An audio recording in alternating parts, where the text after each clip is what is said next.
Jubilee hills జడ్జిమెంట్కి సంబంధించి updates ఎప్పటికప్పుడు కూడా మీకు అందిస్తూ ఉన్నాము. రెండో రౌండ్ పూర్తయ్యేటప్పటికీ కాంగ్రెస్ పార్టీ ముందంజలో దూసుకుపోతోంది. రెండు రౌండ్లలో కలిపి 1091 ఓట్ల లీడ్లో కాంగ్రెస్ పార్టీ అభ్యర్థి నవీన్ యాదవ్ దూసుకుపోతూ ఉన్నారు. ఫస్ట్ రౌండ్లో కాస్త తక్కువ ఓట్లే వచ్చాయి, లీడ్ కూడా చాలా తక్కువగానే ఉంది. కేవలం 62 ఓట్లకే 62 ఓట్ల లీడ్కి మాత్రమే కాంగ్రెస్ పార్టీ పరిమితం అయ్యింది. కొంత ఇంత నెక్స్ట్ రౌండ్లో కూడా అలాగే వస్తే ఏం జరుగుతుందో అన్న టెన్షన్ కూడా కాంగ్రెస్ పార్టీలో ఉండటం సహజం. అదే విధంగా మొదటి రౌండ్లో కనిపించిన లీడ్ పాయింట్స్ ఏవైతే ఉన్నాయో, లీడ్ ఓట్లు ఏవైతే ఉన్నాయో అవి చూసిన తర్వాత బీఆర్ఎస్ శ్రేణుల్లో ఉత్సాహం రావడం కూడా కరెక్టే. ఎందుకు అంటే ఈ విధంగా నెక్ ఉంటే తమకు పట్టున్న వేరే డివిజన్లో ఖచ్చితంగా లీడ్లోకి దూసుకుపోతామని బీఆర్ఎస్ కూడా భావించడం కూడా సహజం. సో అయితే ఇప్పుడు అందుకు భిన్నంగా షేక్పేట్లో 62 ఓట్లకే పరిమితమైన కాంగ్రెస్ పార్టీ వెంగళరావు నగర్ ఎర్రగడ్డకు వచ్చేటప్పటికి 1091 ఓట్ల లీడ్లోకి వెళ్ళిపోయారు. సో రెండో రౌండ్కి వచ్చేటప్పుడు కాంగ్రెస్ పార్టీ 9691 ఓట్లు కాంగ్రెస్ పార్టీకి పడితే బీఆర్ఎస్ పార్టీకి 8609. ఇది రెండో రౌండ్కి సంబంధించి. మొదటి రౌండ్కి సంబంధించి కాంగ్రెస్ పార్టీ 8926 ఓట్లు పడితే బీఆర్ఎస్ పార్టీకి 8864 ఓట్లు పడ్డాయి. మొదటి రౌండ్లో 62 ఓట్ల మెజార్టీ కనిపించింది. రెండో రౌండ్లో 1090 ఓట్ల మెజార్టీ కనిపిస్తుంది. 1090 ప్లస్ 62 కలిపితే 1100 చేంజ్ ప్రస్తుతం ఓట్ల మెజార్టీతో కాంగ్రెస్ పార్టీ ప్రస్తుతానికి రెండో రౌండ్కి కాంగ్రెస్ పార్టీ లీడ్లో కనిపిస్తోంది. సో ఈ నేపథ్యంలో కొంత కాంగ్రెస్ పార్టీ శ్రేణుల్లో కావచ్చు, కౌంటింగ్ సెంటర్ దగ్గర కావచ్చు ఉత్సాహం కనిపిస్తోంది. సో 1144 ఓట్ల లీడ్లో 1144 ఓట్ల లీడ్తో ప్రస్తుతం సెకండ్ రౌండ్కి వచ్చేటప్పటికి కాంగ్రెస్ దూసుకుపోతోంది. మొత్తం రెండు రౌండ్లలో కలిపి 1144 ఓట్ల లీడ్లో కాంగ్రెస్ పార్టీ ప్రస్తుతం ముందుకెళ్తోంది. జూబ్లీ జడ్జిమెంట్ గురించి ఎంటైర్ తెలంగాణ రాష్ట్రం మొత్తం ఎదురు చూస్తోంది. పక్కనే ఉన్న పొరుగు రాష్ట్రం ఆంధ్రప్రదేశ్లో కూడా జూబ్లీ హిల్స్ ఉప ఎన్నికలో ఎవరు గెలవబోతున్నారని చాలా ఆసక్తిగా ఎదురు చూస్తున్నారు. బయట చాలా పెద్ద ఎత్తున బెట్టింగ్ కూడా వేస్తూ ఉన్నారు. బీఆర్ఎస్ఆ, కాంగ్రెసా, బీజేపీ అనే దాని మీద విపరీతంగా బెట్టింగ్లు పందాలు కాస్తూ ఉన్నారు. ఇల్లీగల్ అయినప్పటికీ కూడా అదో రకమైన ఉత్సాహం, ఎందుకో ఎప్పుడూ లేనంత ఒక ఎగ్జైట్మెంట్ ప్రస్తుతం జూబ్లీ హిల్స్ ఉప ఎన్నికకు సంబంధించి. జూబ్లీ హిల్స్ ఉప ఎన్నిక ఓటర్లు కాంగ్రెస్ పార్టీకి ఏ విధమైన తీర్పుని ఇవ్వబోతున్నారు, బీఆర్ఎస్కి ఎలాంటి జడ్జిమెంట్ ఇవ్వబోతున్నారు అనే డిస్కషన్ తెలంగాణ వ్యాప్తంగా, రెండు తెలుగు రాష్ట్రాల వ్యాప్తంగా కూడా కనిపిస్తోంది. అందుకని ఎంతో ఉత్సాహంగా ఈ రిజల్ట్ కోసం ప్రతి ఒక్కరు కూడా ఎదురు చూస్తున్నారు. రెండోది ఏంటంటే 2 ఏళ్ల కాంగ్రెస్ పార్టీ పాలనకు రెఫరెండం అని బీఆర్ఎస్ ఇప్పటికే ప్రకటించింది. కాంగ్రెస్ పార్టీ ఈ మాట నేరుగా అనకపోయినప్పటికీ కూడా మా పాలనను చూసి, రేవంత్ రెడ్డి సర్కార్ చేస్తున్న డెవలప్మెంట్ని చూసి, అమలు చేస్తున్న ప్రభుత్వ పథకాలను చూసి మాకే ఓటేస్తారు అని కాంగ్రెస్ పార్టీ శ్రేణులు ఎన్నికల ప్రచారంలో చెప్పుకొచ్చే ప్రయత్నం చేశారు. కానీ కాంగ్రెస్ పార్టీ అధికారంలోకి వచ్చిన ఈ 2 ఏళ్లలో ప్రభుత్వం మీద ఉన్న వ్యతిరేకత కారణంగా ప్రజలు ఖచ్చితంగా తిప్పికొడతారు, సిట్టింగ్ స్థానాన్ని మాకే అప్పగిస్తారు అనేది కేటీఆర్తో సహా బీఆర్ఎస్ శ్రేణులంతా కూడా ఎన్నికల ప్రచారంలో ప్రచారం చేస్తూ వచ్చారు. ఈ నేపథ్యంలోనే ఎప్పుడూ లేనంతగా గతంలో దుబ్బాక ఉప ఎన్నికలో ఏ రకమైన ఎగ్జైట్మెంట్ కనిపించిందో, గతంలో హుజూరాబాద్ ఉప ఎన్నికల సమయంలో ఏ రకమైన ఉత్సాహం కనిపించిందో, ఇప్పుడు చాలా కాలం తర్వాత మీకు జూబ్లీ హిల్స్ ఉప ఎన్నికలో అదే రకమైన ఉత్సాహం అన్ని పొలిటికల్ పార్టీల్లో కూడా కనిపిస్తుంది. ప్రజల్లో కూడా అదే రకమైన ఉత్సాహం కనిపిస్తుంది. గతంలో కంటోన్మెంట్ ఉప ఎన్నిక జరిగినప్పటికీ కూడా ఈ స్థాయిలో డిస్కషన్ పెద్దగా లేదు. ఈ స్థాయిలో డిస్కషన్ జరగలేదనే చెప్పాల్సి ఉంటుంది. పెద్దగా లైట్ తీసుకున్నారు. ఎందుకో కంటోన్మెంటు ఉప ఎన్నిక అక్కడ కూడా అభ్యర్థి ఇదే మాదిరిగా గెలిచిన కొద్ది రోజులకే ఆవిడ రోడ్డు ప్రమాదంలో చనిపోవటం, ఆ తర్వాత ఉప ఎన్నిక రావటం, కాంగ్రెస్ పార్టీ అభ్యర్థి గణేష్ ఎన్నికల్లో విజయం సాధించినప్పుడు కూడా అది పెద్ద ఎలివేషన్ లేదు, జనాల్లో కూడా దాని గురించి పెద్దగా డిస్కషన్ జరగలేదు. కానీ జూబ్లీ హిల్స్ ఉప ఎన్నిక విషయంలో మాత్రం, జూబ్లీ హిల్స్ ఉప ఎన్నికలో మాత్రం అలా కాదు, అందుకు భిన్నమైన వాతావరణం మనకు కనిపిస్తోంది. గతంలో తెలంగాణలో 2023లో జరిగిన రాష్ట్ర ఎన్నికల్లో ఏ రకమైన సిచ్యువేషన్ ఉందో, ఏ రకమైన ఉత్సాహభరితమైన ఆ ఎన్నికల సందడి రాష్ట్రం అంతా కనిపించిందో, ఇప్పుడు ఒకే ఒక ఉప ఎన్నికకు సంబంధించి, అది కూడా జూబ్లీ హిల్స్ ఉప ఎన్నికకు సంబంధించి ఈ ఈక్వేషన్స్ ఎక్కువగా కనిపిస్తున్నాయి.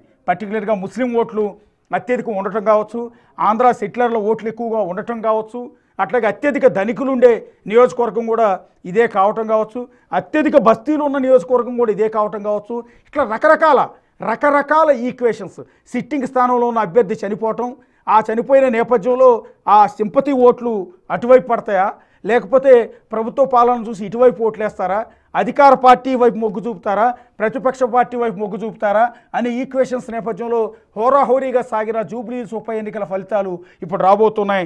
2 రౌండ్లు పూర్తయ్యేటప్పటికీ కాంగ్రెస్ పార్టీ అభ్యర్థి 1144 ఓట్ల లీడింగ్లో నవీన్ యాదవ్ ముందుకు దూసుకుపోతున్నారు. 3వ రౌండ్కి వచ్చేటప్పటికి ఇదే ఈక్వేషన్ కంటిన్యూ అవుతుందా, ఇదే డామినేషన్ కంటిన్యూ అవుతుందా, లేకపోతే 3వ రౌండ్కి వచ్చేటప్పుడు తగ్గుతుందా, మళ్ళీ బీజేపీ ఏమైనా పుంజుకునే అవకాశం ఉంటుందా, బీఆర్ఎస్ పార్టీ ఏమైనా లీడ్లోకి వచ్చే అవకాశం ఉంటుందా అనేది చూడాల్సి ఉంటుంది. 2వ రౌండ్ వచ్చేటప్పటికి ఒకసారి ఓట్ల మొత్తాన్ని చూస్తే కాంగ్రెస్ పార్టీకి 18,656 ఓట్లు నమోదైతే బీఆర్ఎస్ పార్టీ అభ్యర్థికి 17,509. సో 1100 ఓట్ల మెజార్టీ వచ్చిందని చెప్తున్నప్పటికీ కూడా ఈ దశలో బీఆర్ఎస్ పార్టీ ముందుకు దూసుకురావటం కూడా వెరీ వెరీ వెరీ ఇంట్రెస్టింగ్. ఇది వెరీ ఇంట్రెస్టింగ్. అంటే గెలుపు అంత సునాయాసం కాదు, గెలుపు అంత తేలిక కాదు, ఇది చాలా కష్టమైన ఎన్నిక. సో అనేక రకాల ఈక్వేషన్స్ మధ్యలో కాంగ్రెస్ పార్టీ గెలవటం అనేది వెరీ ఇంట్రెస్టింగ్ పాయింట్. సో అందుకని క్యాబినెట్లో ఉన్న మినిస్టర్లందరూ కూడా విపరీతంగా కష్టపడ్డారు, ఎన్నికల్లో ప్రచారం చేశారు, ముఖ్యమంత్రికి ప్రతి గల్లీలో తిరిగి ఎన్నికల ప్రచారం చేశారు. సో ఈక్వేషన్స్లో కాంగ్రెస్ పార్టీ వైపు ప్రజలు మొగ్గు చూపారా, బీఆర్ఎస్ వైపు మొగ్గు చూపారా, లేదా బీజేపీని ఎన్నుకుంటూ ఉన్నారా అనేది చూడాల్సి ఉంటుంది. ఒకసారి హేమ దగ్గరికి వెళ్దాం. మా కొలీగ్ హేమ ప్రస్తుతం నవీన్ యాదవ్ ఇంటి దగ్గర ఉన్నారు. సో అందరు అభ్యర్థుల దగ్గర కూడా మా టీం మొత్తం ఉంది. సో వాళ్ళ రియాక్షన్స్ ఎప్పటికప్పుడు అప్డేట్స్ తెలుసుకోవడానికి ప్రస్తుతం నవీన్ యాదవ్ ఇంటి దగ్గర, ఎందుకంటే ఆల్రెడీ 1144 ఓట్ల లీడింగ్లో నవీన్ యాదవ్ మనకు కనిపిస్తున్నాడు. ప్రస్తుతం నవీన్ యాదవ్ కౌంటింగ్ సెంటర్లో ఉన్నారు క్యాండిడేట్ కాబట్టి. సో ఆ ఇంటి దగ్గర సిచ్యువేషన్ ఏంటి, వాళ్ళ ఫ్యామిలీ ఏమంటూ ఉన్నారు, ఇంటి దగ్గరికి ఎవరైనా కార్యకర్తలు చేరుకుంటూ ఉన్నారా, ఈ 1144 ఓట్ల మెజార్టీ పైన వాళ్ళ అభిప్రాయం ఏంటి హేమ? ఎస్, మొత్తానికి ఇందాక మీరు అన్నట్టుగానే ఈ విజయం అంత ఈజీ కాదనే చెప్పుకోవచ్చు. ఎందుకంటే ఎగ్జిట్ పోల్స్ చూపించిన విధంగానే చాలా తక్కువ డిఫరెన్స్తో ప్రస్తుతం ఎవరు విన్ అవుతారు అనేది మాత్రం చాలా లీస్ట్ మెజారిటీతో విన్ అవుతారని అర్థమవుతుంది. ఇప్పటి వరకు 2 రౌండ్లో కూడా చూసుకుంటే అటు బీఆర్ఎస్ అండ్ కాంగ్రెస్ 2 కూడా టగ్ ఆఫ్ వార్గానే ఉన్నాయి. కేవలం కాంగ్రెస్ మాత్రం ప్రస్తుతం 1144 ఓట్లతో కొంచెం ముందంజలో ఉంది, మెజారిటీతో ఉంది.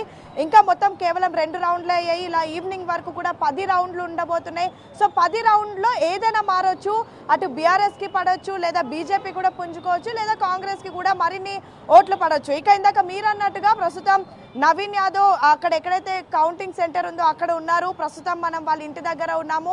వీళ్ళ ఇంటి దగ్గర అంటే అభ్యర్థి నవీన్ యాదవ్ ఇంటి దగ్గర చూసుకున్నట్టయితే మొన్న ఏ రోజైతే పోలింగ్ డే అయిందో ఆ రోజు ఈవినింగే పెద్ద ఎత్తున వచ్చినటువంటి ఎగ్జిట్ పోల్స్ ని బేస్ చేసుకొని ఇక్కడ పెద్ద ఎత్తున సంబరాలు చేసుకున్నారు. తమ అన్న నవీన్ యాదవ్ గెలుస్తాడు అంటూ కూడా ఇక్కడ పెద్ద ఎత్తున సందడి వాతావరణం క్రియేట్ అయింది. కానీ ప్రస్తుతం ఇక్కడ ఎవరు కూడా కనిపించడం లేదు. కార్యకర్తలంతా కూడా ఆల్రెడీ కౌంటింగ్ సెంటర్ దగ్గరికి వెళ్ళినటువంటి పరిస్థితి. ఎందుకంటే ఏ క్షణం ఏం జరగబోతోంది అంటూ కూడా ప్రతి ఒక్కరు ఉత్కంఠతో చూస్తూ ఉన్నారు. ఇక ఫ్యామిలీ మెంబర్స్, వాళ్ళ మదర్ కానివ్వండి, ఇతర ఫ్యామిలీ మెంబర్స్ అంతా కూడా ప్రస్తుతం అన్ని టెంపుల్స్ ఒక రౌండ్ వేస్తూ ఉన్నారు తమ ఇంటి మనిషి అయినటువంటి నవీన్ యాదవ్ గెలవాలని. ఎందుకంటే నవీన్ యాదవ్ ఇది 3వసారి పోటీ చేయడం. 2014లో పోటీ చేసినారు, అప్పుడు ఓడిపోయినారు. 2018లో పోటీ చేశారు, అప్పుడు ఇండిపెండెంట్గా పోటీ చేసి ఓడిపోయారు. ఇప్పుడు ముచ్చటిగా 3వసారి జూబ్లీహిల్స్ ఎన్నికల్లో తాను పోటీ చేస్తున్నారు. సో ఎలా అయినా సరే గెలవాలి అంటూ కూడా పెద్ద ఎత్తున కుటుంబ సభ్యులంతా కూడా అన్ని ఆలయాలకి తిరిగి పూజలు నిర్వహిస్తుంటే, మరొక వైపు కార్యకర్తలంతా కూడా ఉత్కంఠగా ఎదురు చూస్తూ ఉన్నారు. రౌండ్కి కూడా చాలా ఉత్కంఠ నెలకొంటుందనే చెప్పుకోవచ్చు. ఎందుకంటే ఒకవైపు బీఆర్ఎస్కి కూడా ఓట్లు పెద్ద ఎత్తునే పడుతున్నాయి. మొదటి రౌండ్లో చూసుకుంటే కేవలం బీఆర్ఎస్కి కాంగ్రెస్కి 64 ఓట్లు తేడా మాత్రమే ఉండింది. 2వ రౌండ్లో మాత్రం ఏకంగా 1444 ఓట్లు కాంగ్రెస్ పార్టీ ప్రస్తుతం ముందంజలో ఉంది. అయితే ప్రధానంగా ప్రస్తుతం లెక్కిస్తున్నటువంటి ఓట్లు షేక్పేట్ అండ్ బోరబండలు ఉన్నటువంటి కొన్ని ఏరియాస్ అండ్ ఎర్రగడ్డలు ఉన్నటువంటి కొన్ని బూత్కి సంబంధించినటువంటి ఓట్ల లెక్కింపు జరుగుతుంది. షేక్పేట్ అనేది మొదటి నుంచి కాంగ్రెస్కి అక్కడ పెద్ద ఎత్తున అక్కడ ఉన్నటువంటి ప్రజలంతా ఆదరిస్తూ ఉన్నారు.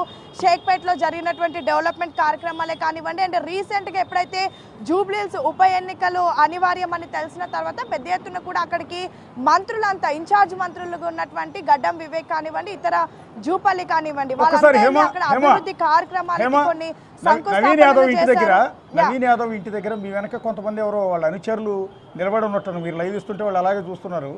ఒకసారి వాళ్ళతో ఏమైనా మాట్లాడిస్తారంటే 1144 ఓట్ల లీడింగ్ వచ్చింది కదా, ఇదే లీడ్ కంటిన్యూ అవుతుందా, మీ నాయకుడు గెలుస్తాడని ఎక్స్పెక్ట్ చేస్తున్నారా అని అడగండి ఒకసారి. యా మొత్తానికి మీరు అన్నట్టుగా మన లైవ్ చూసి కొంతమంది ఇప్పుడు ఇక్కడ వచ్చి జాయిన్ అవుతున్నారు, మాట్లాడదాం. ఆల్రెడీ లీడ్ 1144 ఉంది. సో ఎలా ఉండబోతుంది అనుకుంటున్నారు? ఖచ్చితంగా నవీన్ యాదవ్ అన్న భారీ మెజార్టీతో గెలవబోతా ఉన్నాడు. మరికొద్ది నిమిషాల్లోనే మనందరం కూడా సంబరాలు కూడా జరుపుకుంటామని చెప్పేసి మీకు తెలియజేస్తున్నాం మేడం. అంటే ఎలా ఉండబోతుంది అనుకుంటున్నారు? ఎందుకంటే అటు బీఆర్ఎస్ కూడా ముందంజకు వస్తూ ఉంది, ఎక్కువ డిఫరెన్స్ ఏం లేదు. సో ఉండబోతుంది అనుకున్నారా? నిజంగా మీ అన్న గెలవబోతున్నాడు? ఖచ్చితంగా నవీన్ యాదవ్ అన్న గెలుస్తాడు. ముందుంది ముసుర్ల పండుగ, ఇంకా అన్ని రౌండ్లు పూర్తి అవ్వలేదు. టోటల్గా మొత్తం అన్ని రౌండ్లు ప్రతి రౌండ్లో కూడా అన్నకు ఖచ్చితంగా లీడ్ వస్తుంది. పోటీ వాళ్ళు ఎంత పోటీ ఇచ్చినప్పుడు కూడా కాంగ్రెస్ పార్టీ ఈరోజు చేసినటువంటి ఎన్నో గొప్ప గొప్ప కార్యక్రమాలు ఉన్నాయి. అదేవిధంగా నవీన్ యాదవ్ అన్న దాదాపు జూబ్లీహిల్స్ ప్రాంతంలో చాలా అందరికి కూడా బీద వాళ్ళతో గతంలో కూడా పోటీ, ఇప్పుడు నిజంగా నవీన్ యాదవ్ కి ఇక్కడ ఉన్న అభిమానులు ఆదరిస్తే గతంలో కూడా పోటీ చేస్తారు, అప్పుడు ఓడిపోయారు కదా మేడం. గతంలో గురించి చూసుకుంటే బీఆర్ఎస్ పార్టీ వాళ్ళు ఎంతో ద్రోహిస్తులో ఈ ప్రాంతాన్ని డెవలప్ కాకుండా ఎంతో మోసం చేసిండ్రో దానికి నిదర్శనం కూడా ఈ ప్రాంత ప్రజలు మరికొద్ది నిమిషాల్లో రిజల్ట్ కూడా మీ అందరి ముందుకు తీసుకొస్తారని చెప్పేసి మేము తెలియజేస్తా ఉన్నాం. గతంతో పోలిస్తే ఈరోజు రేవంత్ అన్న సర్కారు ముందుకొచ్చి నవీన్ అన్నటువంటి మంచితనాన్ని గుర్తించి కాంగ్రెస్ పార్టీ ఈరోజు టికెట్ ఇవ్వడం జరిగింది. అదేవిధంగా ఈ ప్రాంత ప్రజలు కూడా ఖచ్చితంగా నవీన్ యాదవ్ను గొప్పగా ఒక లీడర్గా తీర్చిదిద్దబోతా ఉన్నారు. ఇది చరిత్రలో నిలవబోయే సంఘటన మరికొద్ది నిమిషాల్లో కూడా మీరు అందరూ చూస్తారు మేడం. ఒకవేళ గెలిస్తే నిజంగా డెవలప్మెంట్ ప్రోగ్రామ్స్ అవన్నీ నవీన్ యాదవ్ చేస్తాడని నమ్మకం ఉందా? 100% ఉన్నాయి కాబట్టి ఈరోజు జూబ్లీహిల్స్ ప్రాంతంలో ఉండే ప్రజలు కూడా ఈరోజు ఖచ్చితంగా అధికారంలో ఉన్న పార్టీకి ఓటేసి గెలిపించుకుంటేనే ఈ ప్రాంతం అభివృద్ధి చెందుతుందని చెప్పేసి ఒక గొప్ప నిర్ణయంతో సంకల్పంతో కంకణం కట్టుకొని ఈరోజు నవీన్ అన్న కోసం అహర్నిశలు పనిచేసినటువంటి ప్రాంతంగా ఆ ప్రజలను ఈరోజు సంబరాలు జరుపుకుంటున్నటువంటి మరికొద్ది నిమిషాల్లో కూడా ఆనందోత్సవాలను చూస్తారని చెప్పేసి ఈ బిగ్ టీవీకి మేము తెలియజేస్తా ఉన్నాం మేడం. ఖచ్చితంగా మేము సంబరాలకు రెడీ చేసుకోవడం ఏంది మేడం, నవీన్ అన్న మా భుజ స్కంధాలపై ఎత్తుకొని ఊరేగిస్తాం మేడం. మీరు చెప్పినట్టుగా వీళ్ళంతా సంబరాలకి కూడా తెచ్చిపెట్టుకున్నారా ఆల్రెడీ టపాసులు స్వీట్లు అన్ని? క్రాకర్స్ స్వీట్స్ అన్ని అంటే తెచ్చుకున్నారా మేడం? అవన్నీ తెచ్చుకోవాల్సిన అవసరం ఏం లేదు మేడం. మా సంతోషమే మాకు ఆనందం, ప్రజల ఆశీర్వాదమే మాకు సంతోషం. ఆ సంతోషంతోనే మేము వ్యక్తం చేస్తాం మేడం. పోలింగ్ డేనే సెలబ్రేట్ చేసుకున్నారు కదా మేడం. ఆల్రెడీ జనాల హృదయంలో గెలిచిపోయాడు మేడం. ఎలక్షన్స్లో సెకండరీ కానీ జనాల హృదయంలో ఈరోజు ఈ ప్రాంతంలో ఉన్న బిడ్డగా బీసీ బిడ్డగా నవీన్ అన్న అందరి మనసులు చూరగొని ఆల్రెడీ ఎమ్మెల్యేగా గెలిచాడని చెప్పేసి మేము సంబరాలు చేసుకుంటూనే ఉన్నాం మేడం ప్రతిరోజు. ఓకే, ఒకసారి హేమ వాళ్ళ ఫ్యామిలీ మెంబర్స్ ఉంటారు కదా హేమ, వాళ్ళు ఓకే అనుచరులు అలా ఎక్స్పెక్ట్ చేయడంలో తప్పేం లేదు, వాళ్ళ ఉత్సాహం అలా ఉంటుంది. లేరు ఇందాక నేను చెప్పినట్టుగా అంటే వాళ్ళ వైఫ్ తల్లి వాళ్ళందరూ ఎవరు లేరు? మెంబర్స్ ఎవరు లేరు, అంతా కూడా లేరు అంతా టెంపుల్ కి వెళ్ళారు. ప్రెసెంట్ కొంతమంది కౌంటింగ్ సెంటర్ దగ్గర ఉన్నారు. Naveen Yadav father and brothers అంతా, అండ్ మొత్తం ఇంట్లో లేడీస్ అయితే అంతా టెంపుల్ కి వెళ్తూ ఉన్నారు. ఖచ్చితంగా నవీన్ యాదవ్ గెలవాలి అంటూ కూడా. ఇంకా మీకు తెలిసిందే కదా మహిళలు అంటే పూజలు ఏ విధంగా ఉంటాయి. సో వాళ్ళంతా పూజలు చేసుకుంటూ అందులో బిజీగా ఉన్నారు. మేబీ ఇంకొక 1-2 hours లో రావచ్చు.